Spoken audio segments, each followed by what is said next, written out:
우리가 지금 들고 있는 이 성경은 총 66권입니다. 우리가 매일같이 성경을 읽고 성경을 또 지금 필사하고 있죠.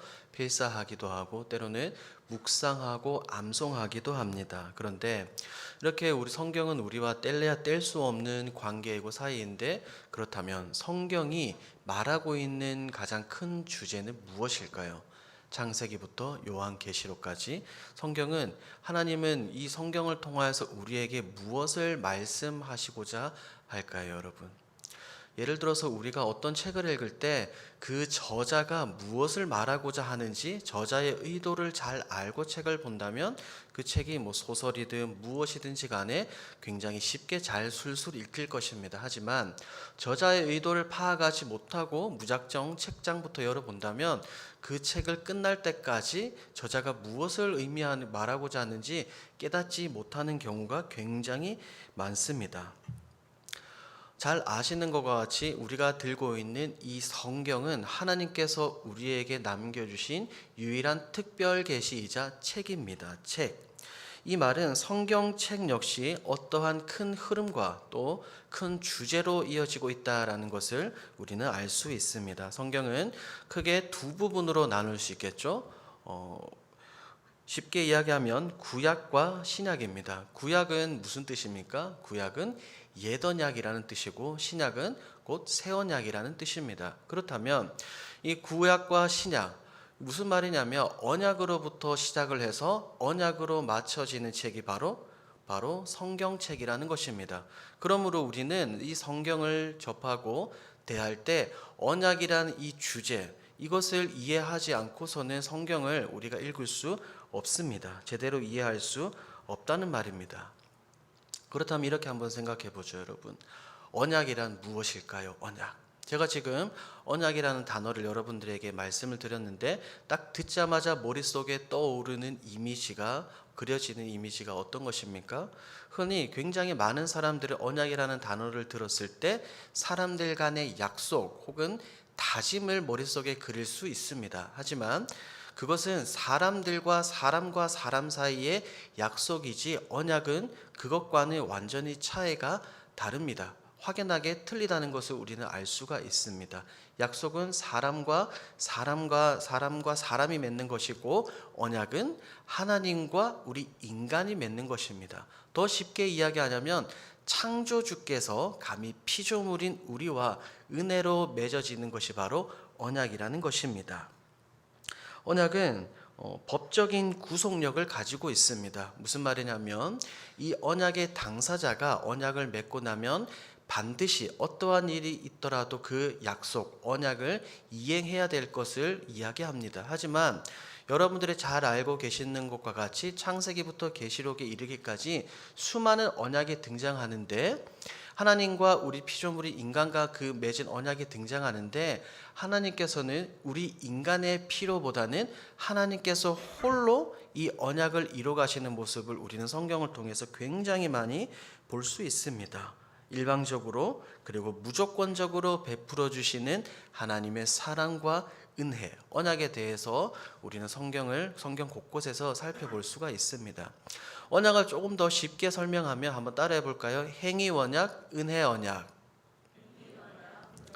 언약은 크게 두 부분으로 나눕니다. 첫 번째 무슨 언약이요? 행위 언약입니다. 그리고 두 번째는 은혜 언약입니다. 행위 언약은 말 그대로 이 창조주 하나님께서 우리 인간의 대표인 아담과 맺은 그 언약을 이야기합니다. 이 언약은 창세기에 등장합니다. 무엇입니까? 선악을 알게 하는 나무의 열매를 먹지 말라. 그것을 먹는 날에는 내가 정령 죽으리라 라고 하나님께서는 2장 16절에서 우리에게 말씀해 주셨습니다. 그것이 바로 행위 언약입니다. 그렇다면 행위 언약이 아니라 그 다음에 나오는 은혜 언약은 무엇일까요? 사실 은혜 언약은 성경에 굉장히 많이 등장합니다. 창세기 3장 15절에 나오는 이 원시 복음부터 시작을 해서 창세기 6장에 나오는 노아를 부르시고 9장에서 맺으신 이 무지개 언약이 있을 수 있겠고, 우리가 오늘 함께 살펴보게 될 이 아브라함과 맺은 언약들, 그 다음에 소금 언약이라고 불리는 것들, 기타 등등 굉장히 많은 언약의 내용들이 성경 곳곳에 등장하는 것을 볼 수가 있습니다. 오늘은 우리 자막에 나오는 것처럼 이 은혜 언약 가운데 횃불 언약을 우리가 함께 살펴볼 텐데, 그 전에 우리가 언약에 대해서 살펴보기 전에 우리가 전제를 하고 들어야 되는 말씀이 있습니다. 무슨 말이냐면, 하나님께서 창조주께서 우리 피조물과 언약을 맺으신다고 해서 우리 피조물이 감히 창조주 하나님과 같이 동등하다라는 그런 의미가 아닙니다. 그리고 하나님께서 우리와 언약을 맺어 주신다고 해서 하나님께서 가지신 성품, 속성 중에서 무엇이 부족하거나 결핍이 있기 때문에, 모자라기 때문에 우리와 언약을 맺으시는 부분도 아닙니다. 그리고 마지막으로는 우리가 이 피조물이 하나님처럼 선한 존재이기 때문에 이 거룩하시고 선하신 하나님과 언약을 맺는다라고 생각하시면 절대로 안 됩니다. 이것을 전제로 하고 오늘 말씀을 들으셔야 됩니다. 창조주 하나님께서 우리와 언약을 맺어주시는 것은 다른 것이 아닙니다. 단지 이 하나님이 당신의 기쁘신 뜻으로 말미암아 하나님의 의지로 우리 인간과 언약을 맺어 주셨습니다. 그 첫 언약의 대상이 누구라고 말씀을 드렸죠? 에덴 동산에서의 아담입니다. 아담. 인간의 순종과 불순종을 놓고 하나님께서 이 행위 언약을 말씀해 주셨습니다. 첫사람 아담이 하나님과 맺은 이 행위 언약을 파괴함으로 말미암아 인간 가운데, 이 세상 가운데 죄가 들어왔습니다. 아담 이후에 태어나는 모든 사람들, 모든 생명들, 인간들은 모두가 죄 아래에 놓이게 되었습니다. 그래서 어떤 인간도 스스로 구원을 이룰 수 없고, 우리 인간들 앞에 닥친 것은 다른 것이 아니라 영원한 형벌뿐이었습니다. 하지만 공의와 사랑의 하나님이신 이 하나님이 당신의 그 계획하심을 이루기 위해서 우리 인간들을 포기하지 않으시고, 우리 인간들을 붙들어 주시고 찾아봐 주시고 우리를 다시 회복시켜 주시는 것인데, 그게 바로 은혜 언약의 가장 큰 핵심 내용입니다. 오늘 창세기를 살펴보며 이 등장하는 아브라함과 맺으신 횃불 언약을 살펴보고, 다음 주 이 시간에 다음 주 3일 밤 예배 때는 또한 아브라함과 맺으신 이 할례 언약에 대해서 우리가 함께 살펴보고자 합니다. 먼저 창세기를 한번 살펴보겠습니다. 창세기는 총 몇 장으로 이루어져 있습니까?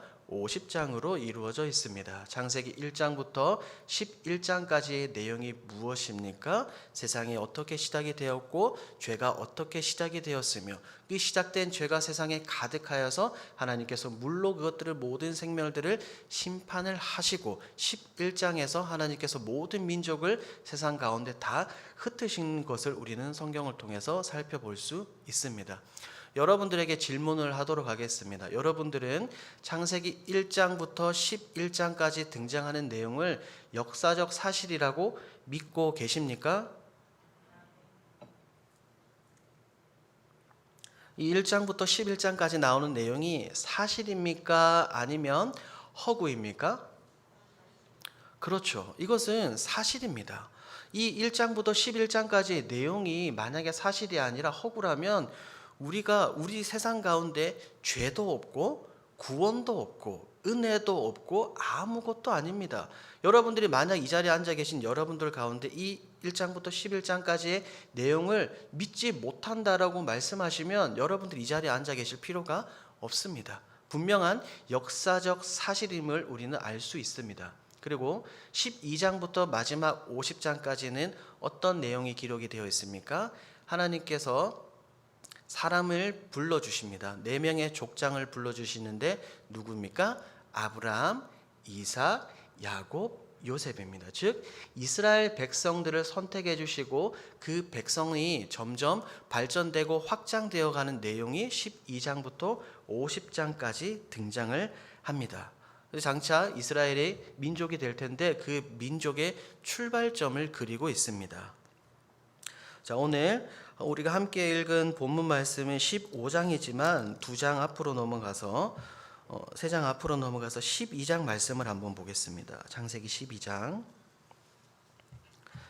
1절, 2절, 3절 말씀을 우리가 함께 읽어보도록 하겠습니다. 함께 읽습니다. 시작. 여호와께서 아브라함에게 이르시되 너는 너의 고향과 친척과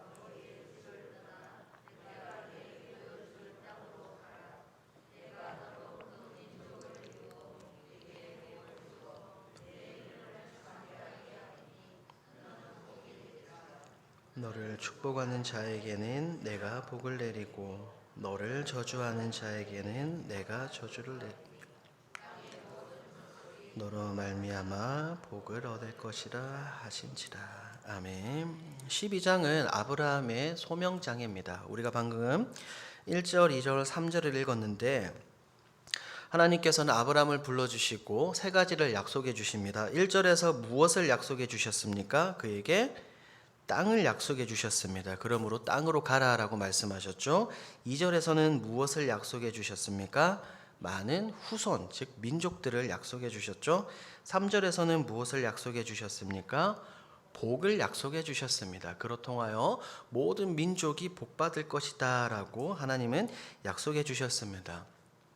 여러분들이 성경을 계속해서 읽다 보면 아시겠지만 하나님께서 지금 이 12장 1, 2, 3절에서 아브라함에게 말씀하신 이 약속은 아브라함에게서 그치는 것이 아니라 그의 자녀들, 즉 이삭, 야곱, 요셉에 이르기까지 계속해서 이어지는 모습을 볼 수가 있습니다. 그런데 성경을 조금 살펴보니까 조금 아이러니한 장면이 나옵니다. 의아한 장면이 나와요. 왜냐하면 우리가 방금 읽었던 것처럼 1, 2, 3절에서는 하나님께서는 땅과 후손과 복을 약속해 주셨는데 12장 하반부터 이 하나님의 약속이 왠지 어긋나 보이고 뭔가 핀트가 안 맞는 것 같아 보입니다. 아브라함의 삶을 살펴보며 하나님의 약속과는 거리가 조금 멀어진 것처럼 보여지기도 합니다. 왜냐하면 그의 아내 사라는 임신을 하지 못합니다. 임신을 하지 못하니까 당연히 자녀를 낳을 수가 없겠죠. 그리고 심지어는 바로에게 아내를 빼앗길 뻔도 합니다. 사실은 빼앗겼다가 다시 돌아오긴 했죠. 그리고 그는 애굽으로 또 내려가기도 합니다. 우리 1, 2, 3절에서 살펴본 약속과는 굉장히 조금 거리가 있어 보입니다. 하지만 하나님은 그를 포기하지 않으시는 것을 볼 수가 있는데 13장 내용을 살펴보면 아브라함과 롯이 서로 헤어집니다. 그리고 14장에서는 롯이 다른 사람들에게 잡혀가고 아브라함이 318명의 이 용사들을 데리고 그들을 무찌르고 롯을 데리고 옵니다. 그리고 15장에서 이제 하나님께서 다시 그에게 나타나셔서 여러 가지 약속을 해주시는 모습을 볼 수가 있습니다. 한번 보십시오. 여러분 저를 보십시오. 애굽으로 내려갔다가 이 자신의 아내 사라가 바로에게 빼앗길 뻔했어요. 그런데 하나님께서 나타나셔서 이 바로에게 말씀해 주시고 사라가 다시 아브라함의 품으로 돌아왔습니다. 그렇죠? 감사해야 됩니까? 감사하지 않아야 됩니까? 감사해야 됩니다. 그리고 조카 롯이 잡혀갔습니다. 그런데 아브라함은 318명을 이끌고 그 군대를 다 쳐부수고 롯과 그의 소유들을 다 찾아왔어요. 이게 사실은 불가능한 건데 아브라함이 이를 이뤄냈다는 말입니다. 누가 그와 함께 하셨기 때문입니까? 하나님이 그와 함께 하셨기 때문에 이게 가능한 겁니다. 그러니까 하나님께 감사하고 하나님을 의지해야 됩니까? 의지하지 않아야 됩니까? 하나님을 의지해야 됩니다. 그런데 놀랍게도 15장에서 하나님은 그에게 이렇게 말씀하십니다. 15장 1절 말씀을 함께 읽어보도록 하겠습니다. 창세기 15장 1절입니다. 시작. 이후에 여호와의 말씀이 환상 중에 아브라함에게 임하여 이르시되 아브라함아 두려워하지 말라. 나는 내 방패요 너의 지극히 큰 상급이다. 하나님은 아브라함에게 나타나셔서 분명하게 뭐라고 말씀하십니까? 아브라함아 두려워하지 마라. 내가 너의 방패고 너의 큰 뭐라고 이야기하십니까? 상급이다라고 이야기를 합니다. 여러분 한번 생각해 보십시오. 하나님이 뜬금없이 갑자기 여러분들에게 나타나셔서 아이야, 누구야, 두려워하지 마. 내가 너의 진짜 보물이고 내가 너의 진짜 큰 상급이야 라고 말씀하시면 여러분들은 좋겠습니까? 안 좋겠습니까? 너무나 좋겠죠. 그렇죠? 그런데 아브라함의 대답이 조금 뭔가 어색합니다. 2절을 우리가 조금 이따 읽을 텐데 왜 15장 1절에서 갑자기 하나님께서 뜬금없이 아브라함에게 내가 너의 큰 상급이다 라고 왜 이렇게 말씀하셨냐면 아까 말씀드린 것과 같이 아브라함은 이제 롯을 구해옵니다. 그때 소돔 왕이 아브라함에게 재물을 줘요. 그런데 아브라함은 그것을 거절하는 장면을 우리는 14장 하반절에서 볼 수 있습니다. 14장 21절 말씀을 보니까 소돔 왕이 아브라함에게 이르되 사람은 내게 보내고 물품은 내가 가지라라고 이야기를 했는데 아브라함은 그것을 거절한단 말입니다. 소돔 왕이 그에게 많은 재산을 주고 있는데 아브라함은 그거를 거절해요. 그러니까 15장 1절에서 지금 하나님께서는 아브라함에게 네가 그 많은 재물을 거절했네? 좋아. 그 재물보다 사실은 내가 진짜 상급이야 라고 아브라함에게 지금 나타나서 이야기하고 있는 겁니다. 다시 여러분들에게 질문하겠습니다. 하나님이 여러분의 상급이 되면 좋은 겁니까? 안 좋은 겁니까? 너무나 좋은 겁니다. 아브라함의 대답을 한번 살펴보겠습니다. 2절 말씀, 15장 2절 말씀을 여러분들이 읽어주십시오. 시작.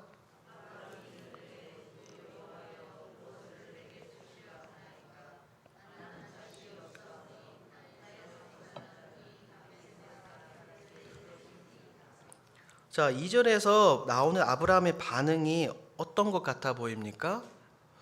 아브라함의 반응이 여러분들이 기대하는 것과 조금 다르지 않습니까? 그 아브라함의 반응이 별로입니다. 대체 하나님, 내게 무엇을 주시려고 합니까? 라고 이야기를 합니다. 2절 말씀에서 알 수 있는 아브라함의 진짜 상급은 하나님이 아니라 무엇이라는 것을 알 수 있습니까? 뭐요? 자식입니다. 자식. 하나님, 나한테는 땅도 있고 나한테는 재산도 있고 나한테는 굉장히 많은 것들이 있는데 결국 이 상속자는 내 자식이 아니라 다메섹 사람 엘리에셀입니다 라고 아브라함이 하나님 앞에서 투정 부리고 있는 겁니다. 요즘 말로 하면 하나님 앞에서 징징대고 있는 것을 우리는 볼 수가 있습니다. 자, 3절 말씀도 한번 읽겠습니다. 3절 시작.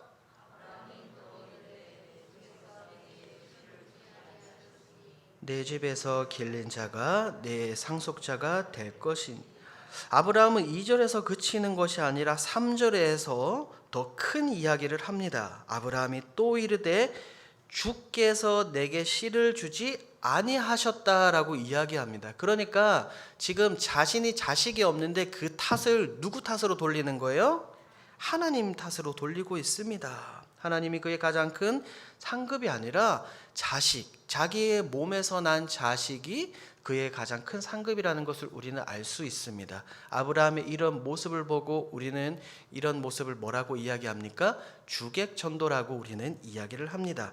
하나님이 주인이 되시는 것이 아니라 하나님이 객이 되는 겁니다. 아브라함은 이렇게 많은 것을 경험했음에도 불구하고 하나님께 툭툭거리고 빈정거리고 하나님께 투정거리는 모습을 볼 수가 있습니다. 우리 사랑하는 제일교회 성도 여러분, 우리가 착각하면 안 되는 것이 있습니다. 무슨 말이냐면 하나님이 여러분의 상급이 되시기 때문에 여러분들이 땅도 얻고 재물도 얻고 복도 얻는 것이지 여러분들이 땅을 얻고 재물을 얻고 자식을 얻기 위해서 하나님을 섬기면 됩니까? 안 됩니까? 안 된다는 말입니다. 그런데 오늘날 굉장히 많은 그리스도인들이 이게 완전히 뒤바뀌어 버렸습니다. 하나님을 섬김으로 말미암아 하나님이 주시는 복을 누리는 것이 아니라 그 하나님께서 주시는 복 그 자체만을 위해서 신앙생활하는 사람이 얼마나 많은지 모릅니다. 지금 우리가 살펴본 이 15장 1, 2, 3절의 모습 속에서 믿음의 조상이라고 말한 아브라함의 모습을 발견할 수 있습니까? 없습니까? 없습니다.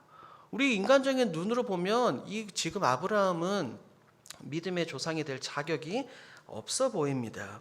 이렇게 하나님 탓으로 돌리는 아브라함에게 하나님은 또 다가와서 그에게 굉장히 다정하게 말씀해 주시는 것을 볼 수 있습니다. 그것이 15장 4절과 5절 말씀입니다. 함께 읽습니다. 시작.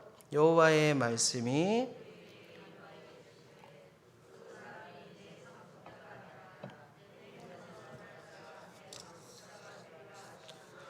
그를 이끌고 밖으로 나가 이르시되 하늘을 우러러 무뼈를 셀 수 있나 보라. 또 그에게 이르시되 내 자손이 이와 같으리라.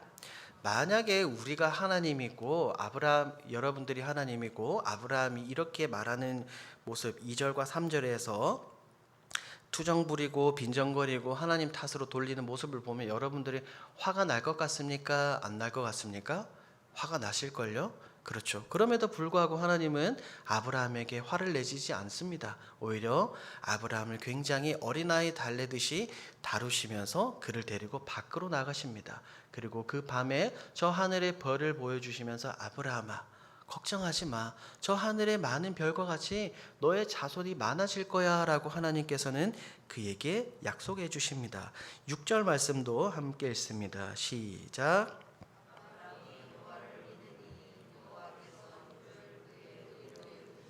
아멘. 자, 이렇게 하나님께서 굉장히 다정스러운 아버지의 모습으로 밖에 나가서 별을 보여주시니까 6절에서 이제 아브라함이 하나님을 어떻게 합니까? 하나님을 믿습니다. 아브라함이 하나님을 믿으니 하나님은 그 믿음을 아브라함의 의로 여겼습니다. 여기서 중요한 것이 바로 이겁니다, 여러분. 아브라함이 먼저 하나님을 믿었습니까? 아니면 하나님이 그에게 믿음을 허락하셨습니까? 잘 생각해 보세요. 아브라함이 먼저 하나님을 믿었습니까? 아니면 하나님께서 아브라함에게 믿음을 허락하셨습니까? 전자입니까? 후자입니까? 후자이죠. 무슨 말이냐면 이겁니다.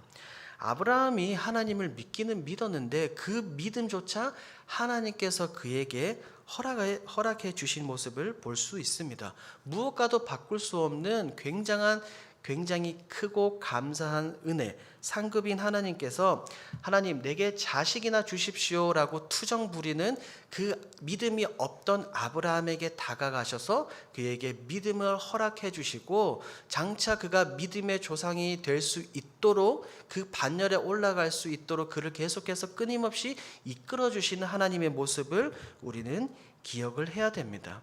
사실 이 성경에는 굉장히 많은 우리 믿음의 조상들이 등장합니다. 때로는 아브라함처럼 인간적인 눈으로 볼 때 굉장히 나약하고 볼품없는 그런 믿음의 조상들도 많습니다. 하지만 우리가 초점을 맞춰야 될 것은 그겁니다.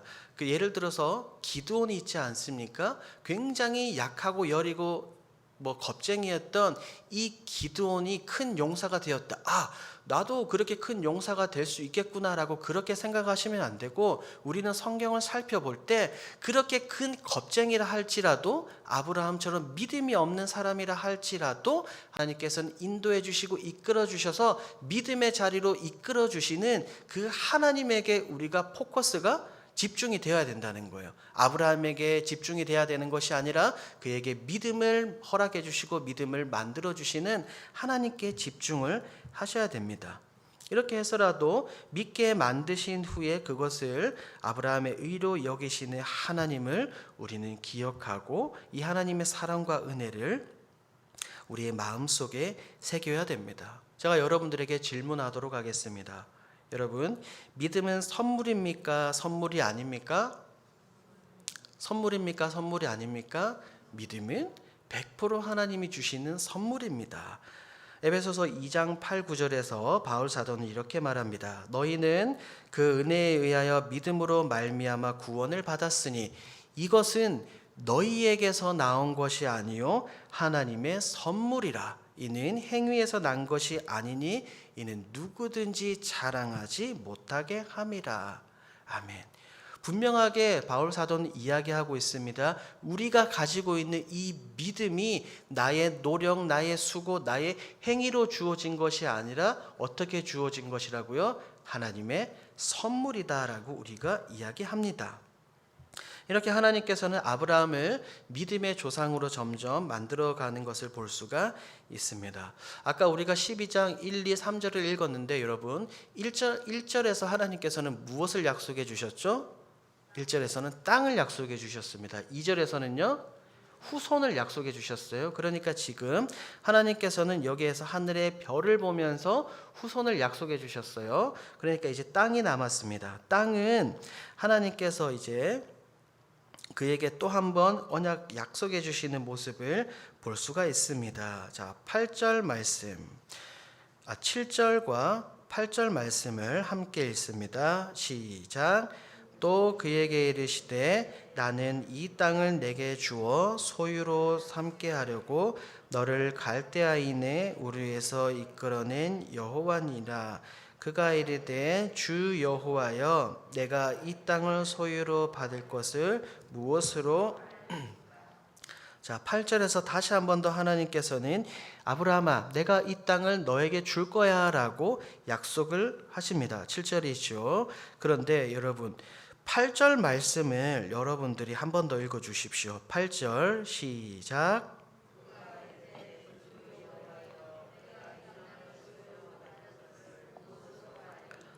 자, 8절 말씀을 방금 여러분들이 읽어 주셨는데 이 8절에서 아브라함의 대답에서 어떤 기분, 어떤 감정, 어떤 뉘앙스를 느낄 수 있습니까, 여러분? 지금 이 8절에서 어떤 것을 느낄 수 있습니까? 이 8절에서 대답하는 아브라함의 모습은 지금 2절과 3절에서 대답한 것과 같은 하나님께 빈정거리며 투정거리는 모습을 볼 수가 있습니다. 내가 이 땅을 소유로 받을 것을 무엇으로 알겠습니까? 라고 하나님께 말합니다. 조금 더 현실적으로 표현하면 이겁니다. 하나님, 이 땅을 내게 주신다고요? 그렇다면 내게 증거를 주십시오. 내게 계약서를 써 주십시오라고 지금 아브라함이 이야기하고 있는 겁니다. 그러니까 하나님 입장에서 보면 기가 막히겠습니까? 기가 막히지 않겠습니까? 기가 막히겠죠. 지금 계속해서 투정 부리는데 하나님은 다정다감하게 그에게 말씀해 주셨잖아요. 밖으로 데리고 나가서. 그런데 땅을 이야기하니까 또 한 번 투정을 부리고 있는 겁니다. 우리 하나님은 얼마나 사랑의 하나님이신지 또 한 번 하나님께서는 화를 내지 않으시고 다정하게 아브라함을 끌어안으시고 그에게 말씀해 주시는 모습을 볼 수가 있습니다. 9절과 10절 말씀 여러분들이 한번 읽어 주십시오. 시작.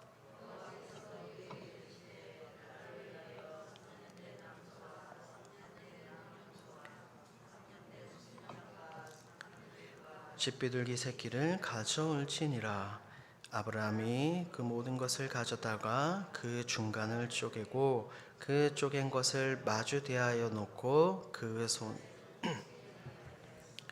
아멘. 자, 9절과 10절 말씀을 보니까 하나님께서는 이렇게 말씀하셨어요. 여러 가지 동물을 가지고 와서 그것을 쪼개라라고 말씀을 하십니다. 그리고 그 이후에 하나님께서는 아까 땅을 약속하셨는데 그 땅이 어떻게 이루어지고 어떻게 아브라함 것이 될 것인지는 13절부터 15절까지 하나님께서 이야기하고 계십니다. 16절까지네요. 16절까지 말씀해 주시는 것을 볼 수가 있습니다. 이제 오늘 말씀의 제목과 통하는 17절 말씀을 한번 읽어보겠습니다. 15장 17절입니다. 가장 중요한 구절입니다. 함께 큰 목소리로 읽습니다. 시작. 해가 져서 어두울 때에 연기 나는 화로가 보이며 타는 횃불이 쪼갠 고기 사이로 지나더라. 아멘. 하나님께서는 당신의 약속, 당신의 언약이 성취될 것에 대한 징조로 불이 쪼갠 고기 사이로 지나갑니다. 이것을 이 자막에 나오는 것처럼 무슨 언약이라고 이야기합니까? 이것을 횃불 언약이다라고 이야기를 합니다. 제가 설교 서두에 언약에는 크게 두 가지가 있다라고 말씀을 드렸어요. 첫 번째가 뭐였었죠? 행위 언약입니다. 인간의 순종과 불순종을 놓고 하나님께서 맺으신 언약입니다. 그리고 두 번째가 무엇이었습니까? 은혜 언약이었습니다. 이 은혜 언약 안에 여러 가지 종류 중에 하나가 바로 이 횃불 언약이 들어가 있습니다. 이 횃불 언약은 너무나 중요합니다. 어떠냐면 이 성경 시대 당시 고대 근동 이 지역 당시에 사람들이 약속을 할 때는 우리처럼 그냥 구두로 약속을 하거나 이렇게 손가락을 걸고 그렇게 약속하지 않았습니다. 언약을 맺을 때 언약의 당사자인 두 사람이 고기를 가지고 옵니다. 짐승을 가지고 오고 그 짐승을 반으로 가릅니다. 그리고 그 반으로 가른 고기 사이를 언약의 당사자가 두 손을 잡고 그것을 지나갑니다. 생각해 보십시오. 짐승을 그냥 반으로 가르면 그 안에 무엇이 있겠습니까? 피가 있겠고 내장이 있겠고 각종 오물이 있겠고 뭐 냄새도 엄청나지 않겠습니까?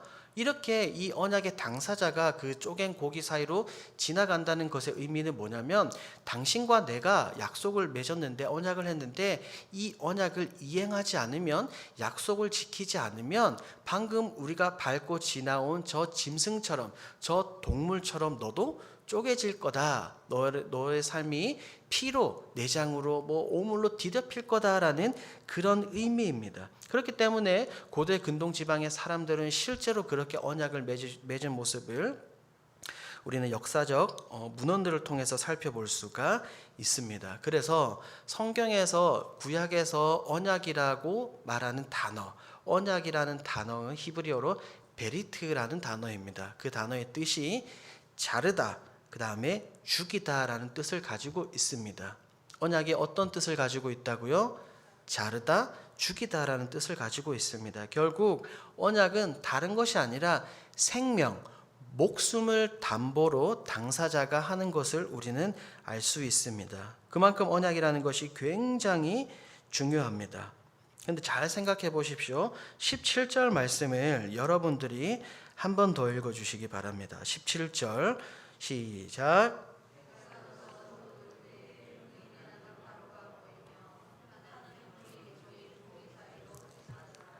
자, 그 쪼갠 고기 사이로 뭐가 지나갑니까? 그렇죠. 타는 횃불이 지나갑니다. 타는 횃불입니다. 이것이 바로 우리는 신현이라고 이야기를 합니다. 무슨 말이냐면 하나님의 나타나심, 하나님의 임재라고 이야기합니다. 성경을 살펴보면 하나님께서 직접 나타내 보이실 때 여러 가지 방법으로 나타내 보이시지만 그 중에 불로서 나타내 보이시는 장면들이 굉장히 많습니다. 모세를 한번 생각해 보십시오. 모세가 광야에서 양치고 있을 때 어떤 일이 일어났습니까? 떨기나무에 뭐가 붙었습니까? 그렇죠. 불이 붙었습니다. 그런데 그 떨기나무가 타지 않습니다. 시내산에 하나님께서 강림하실 때 어떤 일이 일어났습니까? 연기와 불 가운데 하나님께서 임재하셨거든요. 그리고 이스라엘 백성들이 광야를 걸어 나갈 때 하나님께서 구름 기둥과 무슨 기둥으로 그들을 인도해 주셨어요? 그렇죠. 불기둥입니다. 솔로몬이 성전을 짓고 나서 성전 본원식을 하니까 하늘에서 무엇이 내려와서 그 제물을 다 불태웠습니까? 불입니다. 갈멜산에서 엘리야가 바알의 선지자들과 싸울 때 엘리야가 기도할 때 하늘에서 무엇이 내려왔습니까? 불이 내려왔습니다. 이처럼 불은 하나님의 살아계심을 나타내는 하나님의 신현의 한 현상입니다. 그런데 지금 아브라함의 앞에 있는 이 쪼갠 고기 사이에 뭐가 지나간다고요? 횃불이 지나가는 겁니다. 그 가운데 하나님께서 임재하고 있는 것을 우리는 볼 수가 있습니다. 근데 뭔가 좀 허전하지 않습니까? 아까 제가 분명히 고대 근동 지방에서 언약을 맺을 때는 어떻게 해야 된다 그랬었죠? 언약의 당사자가 그 쪼갠 고기 사이를 함께 지나가야 된다라고 말씀을 드렸는데 17절 말씀을 보니까 타는 횃불은 쪼갠 고기 사이로 지나가는데 아브라함은 어디 있습니까? 아브라함이 있습니까? 없습니까? 없습니다. 그러니까 누구 혼자 거기 쪼갠 고기 사이로 지나가는 거예요? 하나님. 하나님 혼자 쪼갠 고기 사이를 지나가는 겁니다. 이것이 무엇을 의미합니까? 한번 따라하겠습니다. 하나님의 자기선언. 한 번 더요. 하나님의 자기선언. 이 말이 무슨 말이냐면 실상은 하나님이 지금 아브라함과 언약을 맺고 있는 거지만 하나님께서 혼자 하나님 홀로 이 언약을 성취하시겠다는 겁니다. 한번 생각해 보십시오. 하나님께서는 지금 그렇게 말씀하고 계시는 거예요. 굉장히 다정한 모습으로 아버지가 아들 혹은 딸을 달래듯이 아브라함아 괜찮아. 네가 나를 조금 믿지 못하고 내가 조금 부족하고 너에게 연약함이 있다 하더라도 괜찮아. 아무 걱정하지 말고 너는 나만 따라와. 너는 나를 믿고 나를 의지하고 나만 따라오면 아무 걱정 없을 거야. 이 모든 약속, 언약은 누가 지키신다고요? 하나님이 하나님 홀라 이루어 가시겠다라고 하나님께서 말씀하고 계십니다. 우리 사랑하는 제일교회 성도 여러분, 우리가 믿고 우리가 섬기시는 하나님이 바로 이런 하나님입니다. 우리의 어떠함과는 상관없이 여러분들의 부족함, 연약함, 모자람 어찌됐든 간에 그것과는 상관없이 하나님께서 여러분들을 품에 안으시고 하나님이 약속하신 언약을 이루어 가시는 분입니다. 한번 생각을 해보십시오. 여러분들이 이 자리에 앉아서 말씀을 듣고 있지만 여러분들이 구원을 위해서, 여러분들이 믿음을 위해서 우리가 한 것이 무엇이 있습니까? 없습니까? 없습니다. 사실은 우리가 한 거 아무것도 없습니다, 여러분. 말씀드린 것과 같이 우리가 하나님을 믿는 그 믿음조차 누가 주신 거예요?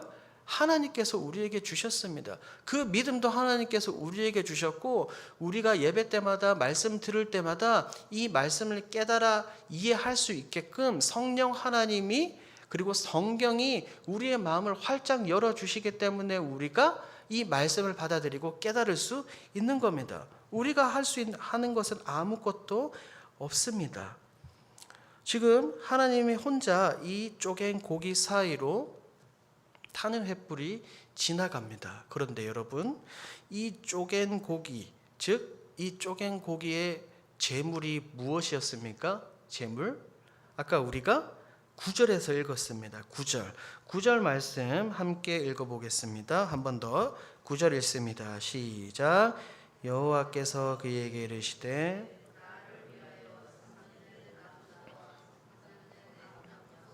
삼 년 된 수량과 산 비둘기와 집 비둘기 새끼를. 자, 이 9절이 횃불 언약의 제물입니다. 그런데 한번 잘 읽어보십시오. 이 9절에서 말하고 있는 이 제물들이 예표하고 있는 것이 무엇일까요? 힌트가 있죠. 3년, 3년, 3년이라고 계속해서 이야기를 하고 있습니다. 누구를 예표하고 있을까요? 그렇죠. 이 횃불 언약의 모든 제물들은 장차 신약에 오실 예수 그리스도를 예표하고 있습니다. 실제로 이후에 몇천 년이 지나고 난 후에 예수님께서 성육신하여서 이 땅에 오시고 예수님께서 결국 어떻게 되셨습니까? 이 쪼갠 고기와 마찬가지로 십자가에서 장에 찔리시고 가시 면류관에 찔리시면서 물과 피를 흘리신 것을 우리는 볼 수 있습니다. 십자가에서 예수 그리스도를 제물로 하여 하나님께서 언약을 이루신 모습을 우리가 살펴볼 수 있습니다. 하나님의 은혜, 하나님의 사랑으로 우리에게 주어졌기 때문에 우리는 이 언약을 무슨 언약이라고 이야기합니까? 은혜 언약이다라고 이야기를 합니다. 제가 아까 언약이라는 단어를 히브리어로 뭐라 그랬죠? 베리트라고 이야기했습니다. 자르다, 죽이다라는 단어라고 이야기했어요. 그런데 이 언약이라는 단어를 이제 히브리어가 아니라 헬라어로 바꿔보면 이렇게 됩니다. 디아데케라는 단어입니다. 디아데케. 이것은 언약, 계약, 유언이라는 뜻을 가지고 있습니다. 어떤 뜻이라고요? 언약, 계약, 유언이라는 뜻입니다. 우리 마지막으로 성경 한 구절 찾아봅니다. 신약 성경 히브리서로 넘어가 보죠. 히브리서 9장입니다.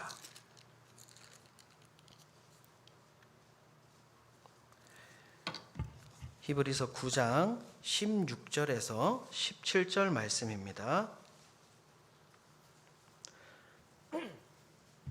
신약성경 362페이지에 기록이 되어 있습니다.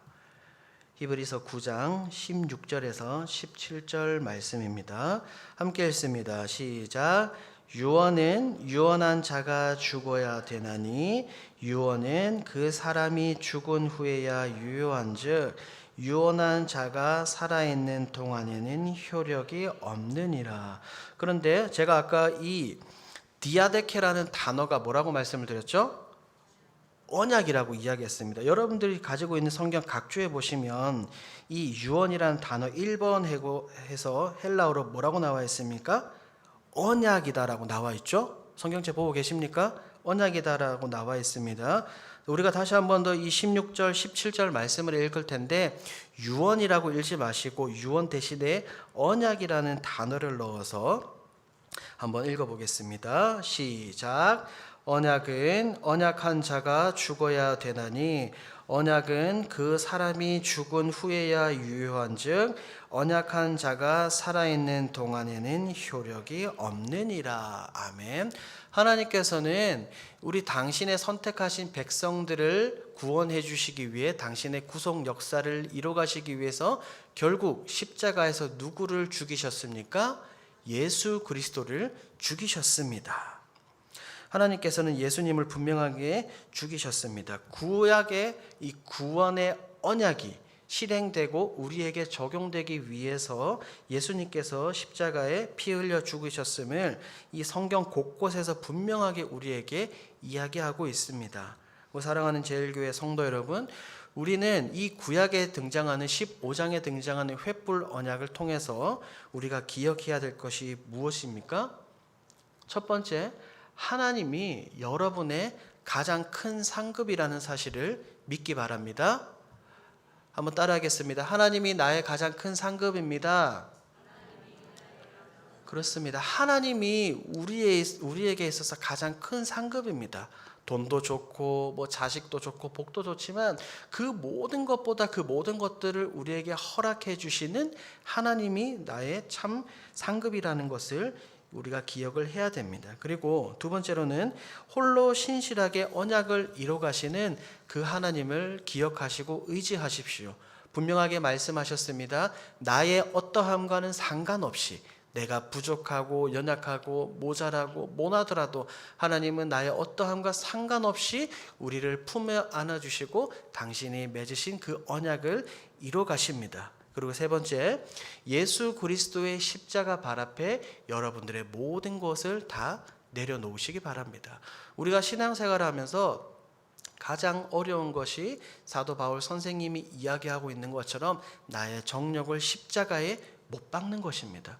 사실은 이것은 너무나도 어렵습니다. 여러분들도 그렇고 설교하고 있는 저도 그렇습니다. 하지만 우리가 있는 힘껏 우리를 스스로 쳐서 복종하여서 우리가 가지고 있는 이 모든 것을 내려놓고 나의 정욕들, 나의 죄악들을 다른 것이 아니라 예수 그리스도의 십자가에 못 박아야 됩니다. 그리고 우리 가운데 믿음을 이끌어내시고 우리를 믿음의 자리로 인도해 주신 그 하나님만 바라보고 하나님만 의지하고 하나님만 사랑하는 저와 여러분이 되어지기를 주님의 이름으로 소원합니다.